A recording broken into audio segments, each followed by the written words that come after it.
अस्सलाम वालेकुम। उम्मीद है कि आप सब खैरियत से होंगे। तो आज हम स्टार्ट करने जा रहे हैं अपनी सेकेंड ईयर की बायोलॉजी। और हम अपनी टेक्स्ट बुक से पढ़ेंगे। तो टेक्स्ट बुक से पढ़ने का सबसे मेन फ़ायदा वो ये है कि हमारा जो पेपर होता है वो मतलब टोटली हमारी टेक्स्ट बुक से ही बनता है। तो हम कोई खुलासा मतलब सनशाइन इस तरह का कोई और बुक भी यूज़ कर सकते हैं, लेकिन वो हम अपने फ़ायदे के लिए करते हैं। लेकिन जो मेन चीज़ है वो ये है कि अगर टेक्स्ट बुक से पढ़ा जाए तो जो चीज़ें टेक्स्ट बुक में मोस्टली पेपर भी सारा इन्हीं में से आता है और टेक्स्ट बुक ही प्रेफर की जाती है हर जगह पे। तो इसलिए हम टेक्स्ट बुक ही से ही पढ़ेंगे। तो फर्स्ट हमारे पास है होम्योस्टेसिस। हम देख लेते हैं कि होम्योस्टेसिस क्या है। तो होम्योस्टेसिस हमारे पास ये है कि the protection of internal environment from harms of fluctuation in external environment is termed as homeostasis। तो ये हमारे पास होम्योस्टेसिस की डेफिनेशन है कि होम्योस्टेसिस हमारी हमारा एक मतलब एक लिविंग ऑर्गेनिज्म है, उसकी बॉडी का जो इंटरनल एनवायरनमेंट है उसकी प्रोटेक्शन करना। अगर हमारे एक्सटर्नल एनवायरनमेंट में कोई भी हार्म या फ्लक्चुएशन आ रही हैं तो उनके अकॉर्डिंग, तो क्योंकि एक लिविंग ऑर्गेनिज्म है वो डिफरेंट तरह के एनवायरनमेंट में रहता है। तो उन एनवायरनमेंट में मतलब हार्श इन्वायरमेंट भी हो सकते हैं, हॉट इन्वायरमेंट भी हो सकता है, कोल्ड इन्वायरमेंट में हो सकता है। तो एक बॉडी का अपने सराउंडिंग के इन्वायरमेंट के चेंज होने के अकॉर्डिंग अपने इंटरनल इन्वायरमेंट को चेंज करना होम्योस्टेसिस है। और ये होम्योस्टेसिस मतलब इम्पोर्टेंट क्यों है कि होम्योस्टेसिस बॉडी में क्यों होनी चाहिए।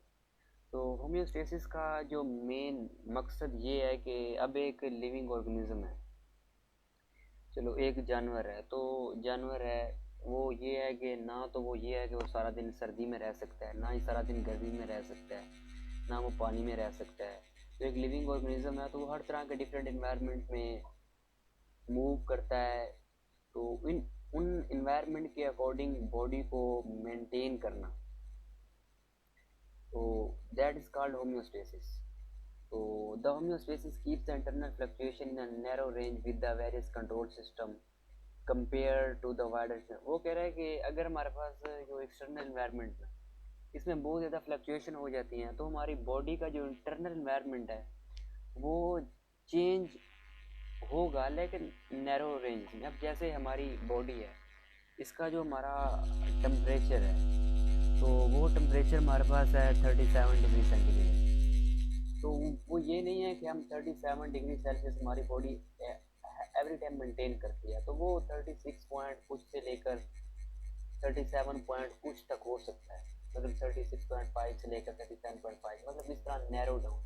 मतलब कोई भी दुनिया में जैसे कहते हैं ना कोई भी चीज़ 100% नहीं होती, तो बॉडी का सिस्टम भी इस तरह 100% नहीं है। वो नैरो रेंजेस में एक खुद को मतलब मेंटेन करने की कोशिश करता है। तो दैट इज़ कॉल्ड होम्योस्टेसिस। अब जो हमारे पास नेक्स्ट इसमें चीज़ है वो ये है कि जो होम्योस्टेसिस है ये बेसिकली एक रेगुलेशन है। तो ये जो रेगुलेशन है ये तीन तरह से हो सकती है कि हम ऑस्मो रेगुलेशन या हमारे पास थर्मो रेगुलेशन। अब ऑस्मो रेगुलेशन क्या है? ऑस्मो रेगुलेशन है कि हमारी बॉडी के अंदर जो वाटर है इनके सोल्यूट और सॉल्वेंट इनकी जो कंसंट्रेशन है, the McKeon organism and it's environment of solute and the gain and loss of water. मतलब हमारी बॉडी का और एक्सटर्नल एनवायरनमेंट में जो वाटर का गेन और लॉस होता है और इसकी जो मेंटेनेंस होती है that is called osmo regulation. ठीक है। और उसके बाद हमारे पास है थर्मो रेगुलेशन। ये हमारी बॉडी का जो इंटरनल टेम्परेचर है उस टेम्परेचर को मेंटेन करना हमारे पास है थर्मो रेगुलेशन। कि हमारी बॉडी में जैसे हमारा टेम्परेचर होता है वो 98 फ़ारेनहाइट या 36 डिग्री सेल्सियस होता है। तो उस टेम्परेचर को जो मेंटेन करना होता है that is called thermo regulation. तो ये जो होम्योस्टेसिस है ये हमारी एक सेंट्रल रिक्वायरमेंट है कि कोई भी एक ऑर्गेनिज्म है तो उसने खुद को अडॉप्ट करना है तो ये हमारा एक एवोल्यूशनरी प्रोसेस है। अब एवोल्यूशन क्या होती है? एवोल्यूशन होती है कि वक्त के साथ जानदारों का खुद को मॉडिफाई करना। जैसे वो डार्विन था, उसने थ्योरी ऑफ एवोल्यूशन दी थी, तो वो ये कहता था कि मतलब पहले सिर्फ प्रोकैरियोट्स थे। प्रोकैरियोट्स मीन ऐसे जानदार जो जिनमें कोई डिस्टिंक्ट न्यूक्लियस वगैरह प्रेजेंट नहीं था। तो प्रोकैरियोट्स से फिर हमारे पास यूकैरियोट्स बने, और इस तरह हमारी एक पूरी एवोल्यूशन हुई। और एवोल्यूशन में वो ये कहता था कि मतलब ऐसी चीज़ें जो जानदार यूज़ नहीं करते तो वो डिसअपेयर होना शुरू हो जाती हैं। जैसे ह्यूमन एंड की वो कहता था कि टेल है, तो ये डिसअपेयर, ये दैट इज एवोल्यूशन। तो जो होम्योस्टेसिस है ये एवोल्यूशन के साथ हमारे साथ मतलब चलती आई है। तो बस इस चीज़ों में बस यही इस पहले पेज में हमारे पास ये तीन चीज़ें हैं। अब एक चीज़ हमारे पास एक और रह गई है, दैट इज़ कॉल्ड एक्सक्रीशन। कि इसकी डेफिनेशन ये है कि the mechanism which eliminates nitrogenous waste is referred as excretion. तो एक्सक्रीशन क्या है कि हमारी बॉडी के जो नाइट्रोजनियस वेस्ट है, हमारी बॉडी के वेस्ट तो बहुत से होते हैं, लेकिन उनमें जो मेनली वेस्ट है, मतलब जो ह्यूज अमाउंट में होते हैं, दैट आर नाइट्रोजनस वेस्ट। तो बॉडी से जो नाइट्रोजनियस वेस्ट हैं इनको रिमूव करना एक्सक्रीशन। तो इस पेज में सिर्फ यही 2 से 3 डेफिनेशंस हैं कि होम्योस्टेसिस, देन हमारे पास है ये ऑस्मो रेगुलेशन, मतलब होम्योस्टेसिस ऑस्मो रेगुलेशन हो सकती है या थर्मो रेगुलेशन हो सकती है। और व्हाट इज एक्सक्रीशन? तो एक्सक्रीशन हमारे पास एलिमिनेशन है। तो इसके बाद आगे यहाँ से कुछ नहीं करना।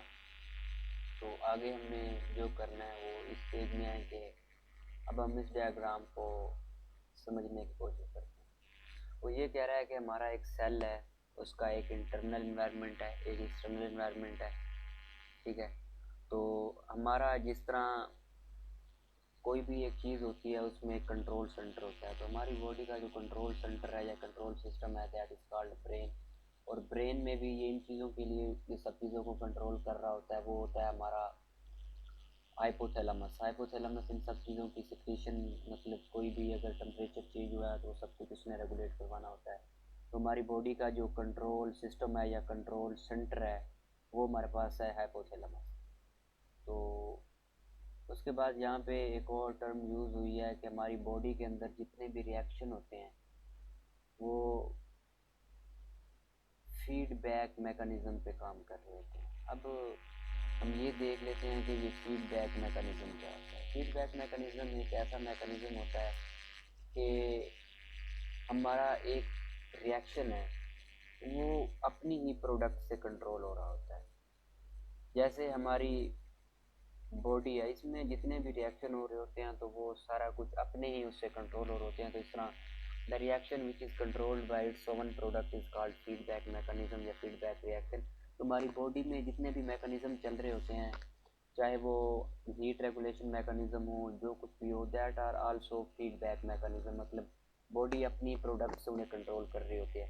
जैसे अब अगर बाहर का टेम्परेचर बहुत ज़्यादा हुआ है तो हमारी स्किन के रिसेप्टर्स हमें सेंस भेजेंगे हमारे ब्रेन को, हाइपोथैलेमस को, टेम्परेचर ज़्यादा है तो क्या किया जाएगा कि मतलब इनका स्वेट ग्लैंड्स को एक्टिवेट किया जाएगा। तो वो जब पसीना आएगा, टेम्परेचर थोड़ा कुछ कम होगा, तो अब ये तो नहीं है कि सारा पसीना ही आता रहे और हमारी बॉडी का सारा वाटर पसीने में ही लॉस हो जाए। तो फिर हम क्या करेंगे, हाइपोथैलेमस जब देखेगा कुछ टेम्परेचर हो गया तो फिर स्वेट आना हमारे पास बंद हो जाएगा। तो यही हो रहा है। और रिएक्शन हमारे पास क्या होता है कि पहले सेंसेशन होती है जिसे स्टिमुलस भी कहते हैं। वो रिसेप्टर हमारी बॉडी में होते हैं, तो वो रिसेप्टर से हमारे पास ये कंट्रोल सेंटर में जाती है और कंट्रोल सेंटर से फिर हमारे पास इफेक्टर में आती है। इफेक्टर हमारी बॉडी में दो हैं, one is muscles and one is gland. तो मसल जो होते हैं वो कॉन्ट्रैक्ट करते हैं, और जो हमारे पास ग्लैंड्स होते हैं वो सेक्रीशन करते हैं, लाइक स्वेट ग्लैंड्स हो गए या इस तरह के जितने भी ग्लैंड हैं। अब हमारी बॉडी के जो रिएक्शन हैं वो दो तरह के हो सकते हैं, एक्सोथर्मिक रिएक्शन होते हैं या एंडोथर्मिक रिएक्शन होते हैं। तो एक्सोथर्मिक वो होता है कि जिनमें हीट लॉस हो रही होती है, और एंडोथर्मिक क्या होता है कि हीट का गेन होता है। तो ये हो गया। अब हमारे पास है कि एक सेल है, उसको अगर हम एक वाटर वाले एरिया में रखेंगे तो उसका क्या बिहेव होगा।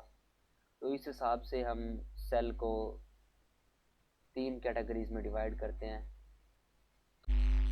हमारे पास तीन तरह के एनवायरनमेंट हो सकते हैं, हाइपोटोनिक, आइसोटोनिक और हाइपरटोनिक। अब ये क्या है कि हमारे पास एक सेल है, तो वो एक ऐसे एनवायरनमेंट में है कि आउटसाइड द सेल हमारे पास बहुत ज़्यादा वाटर है। तो वाटर क्या होगा कि अब जैसे मतलब कानून कुदरत है कि पानी जहाँ पे इसकी कंसनट्रेशन मतलब इसकी अमाउंट ज़्यादा होती है, वो वहाँ से उस तरफ मूव करता है जहाँ पे ये लेस अमाउंट में होता है। तो क्या होगा कि अब सेल के बाहर बहुत ज़्यादा पानी है, तो क्या होगा कि वाटर सेल के आउटसाइड से इनसाइड सेल के अंदर मूव करेगा, तो क्या हो जाएगा, सेल एक टर्जिड सेल हो जाएगा। और ये वाली जो कंडीशन है दैट इज़ कॉल्ड हाइपोटोनिक।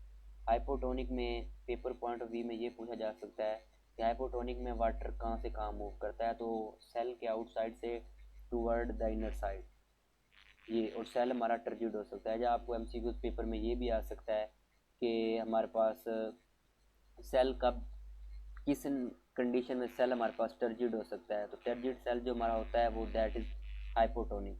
अब हमारे पास एक दूसरी कंडीशन है कि आइसोटोनिक। आइसोटोनिक ये होता है कि जितना वाटर सेल के अंदर है उतना ही वाटर हमारे पास आउटसाइड द सेल है। तो ये इस कंडीशन में सेल हमारे पास एक नॉर्मल उसमें रहता है, नॉर्मल सेल होता है, मतलब जितना वाटर बाहर है उतना ही वाटर अंदर है। तो कोई ज़्यादा वो नहीं होगा, जितना पानी मतलब अंदर रहेगा उतना ही बाहर होगा, तो ना ही वाटर अंदर से आउटवर्ड मूव करेगा। तो एक ही जैसा मतलब सेल रहता है। तो ये आपको एमसीक्यू पूछा जा सकता है कि मतलब किस कंडीशन में हमारे पास सेल नॉर्मल रहता है या वाटर सेल के इनवर्ड या आउटवर्ड मूव नहीं करता, तो वो हमारे पास है आइसोटोनिक। अब देन हमारे पास एक थर्ड कंडीशन है दैट इज कॉल्ड हाइपरटोनिक। आप ऐसे याद रख सकते हैं, हाइपर से बाहर, यानी कि हाइपर बाहर, बाहर क्या है कि सेल से वाटर बाहर की तरफ मूव करेगा। बाहर क्यों, क्योंकि हमारे पास सेल के अंदर बहुत ज़्यादा अमाउंट में वाटर है और बाहर हमारे पास वाटर बिल्कुल भी नहीं है। तो अब सेल के अंदर वाटर की कंसंट्रेशन ज़्यादा है, तो क्या होगा कि हमारा वाटर सेल से सेल के बाहर की तरफ मूव करेगा और सेल हमारा श्रिंक हो जाएगा। श्रिंक मतलब उसमें पानी खुद में नहीं रहेगा, सारे वाटर बाहर चला जाएगा। तो ये वाली जो कंडीशन है that is called hypertonic condition. तो ये पेपर में आपको इन तीनों की डेफिनेशन पूछी जा सकती हैं कि व्हाट इज़ हाइपोटोनिक कंडीशन या difference between hypotonic and hypertonic condition. तो आप हाइपोटोनिक कंडीशन में क्या लिखेंगे, hypotonic condition is the condition in which the water outside of the cell more amount of water is present and water move into the cell and cell become turgid। तो आप उसकी diagram भी draw कर सकते हैं। Then हमारे पास hypertonic condition क्या है कि in this condition large amount of water is present inside the cell and due to its large amount in the inner side the water move outside the cell and cell become shrink। And in isotonic condition cell remain normal and equal concentration of water is present inside and outside the cell। तो ये हमारे पास तीन तरह की conditions हैं जो आप देख सकते हैं। One is hypotonic, hypertonic and isotonic. ये तीनों ही ऑस्मो रेगुलेशन यानी कि वाटर जो वाटर की मतलब रेगुलेशन होती है that is called osmo regulation. और ये उसमें अपना तीन तरह के इन्वायरमेंट हैं और उनमें हमारे पास ये रूप है। तो नेक्स्ट हमारे पास ऑस्मो रेगुलेशन इन प्लांट्स है। ये हमारा लॉन्ग क्वेश्चन है, एक बहुत ही इंपॉर्टेंट लॉन्ग क्वेश्चन है। तो ये हम इंशाल्लाह अपने नेक्स्ट लेक्चर में कवर करेंगे। तो आज के लिए इतना ही। Thanks for watching. और ये इन तीन तरह की मतलब यहाँ तक कोई लॉन्ग क्वेश्चन नहीं है, यहाँ तक हमारे पास सिर्फ ये तीन डेफिनेशन है जो हमारे पास शॉर्ट क्वेश्चन में आ सकते हैं। ओके, अल्लाह हाफ़िज़।